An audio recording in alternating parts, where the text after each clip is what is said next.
Nous sommes d'abord à l'université. L'université, c'est le temple du savoir, comme on a l'habitude de dire. Mais au sein de l'université, vous avez cette bibliothèque centrale que j'appelle moi le laboratoire central où se diffuse le savoir. Bon.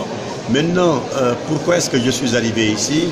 J'avoue sincèrement qu'au départ, c'était la suggestion d'un de mes amis qui est en même temps le commissaire de l'exposition, monsieur le professeur Magaye Kassé. Quand j'ai visité donc le site, je me suis dit que c'est peut-être un des rares endroits au Sénégal capable de recevoir la taille de mes œuvres. J'ai choisi donc pour cette raison aussi, c'était la deuxième. La troisième raison, c'était l'ouverture de cette BU sur l'océan, cette perspective qui annonce en fait une ouverture vers le monde. La quatrième raison, c'était la population fréquentante. Cette population fréquentante est une population de jeunes, de 18 à 25 ans.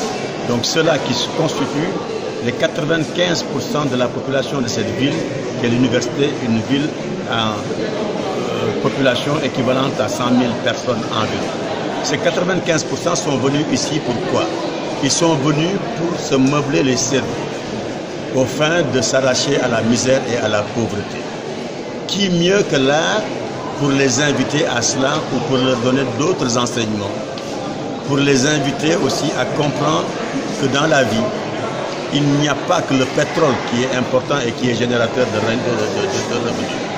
L'art peut être un générateur très très fort de revenus, en ce sens qu'en 2017, il a quand même produit quelque chose comme presque 20 milliards de dollars de chiffres en vente aux enchères, mais c'est un créateur de revenus qui ne pollue pas et qui n'est jamais source de guerre.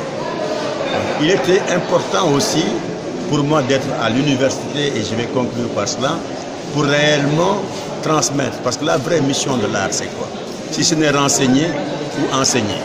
Donc l'ensemble des œuvres que vous voyez ici constituent en soi des livres ouverts, et qui laissent énormément de pages blanches à celui qui vient aujourd'hui pour y mettre sa touche, mais à celui qui viendra demain et qui racontera aussi sa vie ou son humanité de manière différente.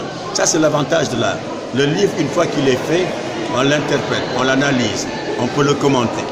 L'œuvre d'art se commente de manière quasi permanente. Ses annonces et ses attentes sont énormes et il y a cette possibilité de laisser toujours à l'autre son ressenti et sa possibilité de donner un contenu différent du mien. Voilà. Ça, c'était un petit peu pour toutes ces raisons que j'étais venu. Et naturellement, un côté totalement opportuniste, j'ai au moins la possibilité aujourd'hui de dire que je suis l'expo la plus visitée de cette biennale. À la date d'hier, j'étais à plus de 3600 passages. Vous constatez de vous-même, 4 jours après le vernissage, voyez-vous, les populations continuent à venir et continuent à visiter. Je vous remercie beaucoup.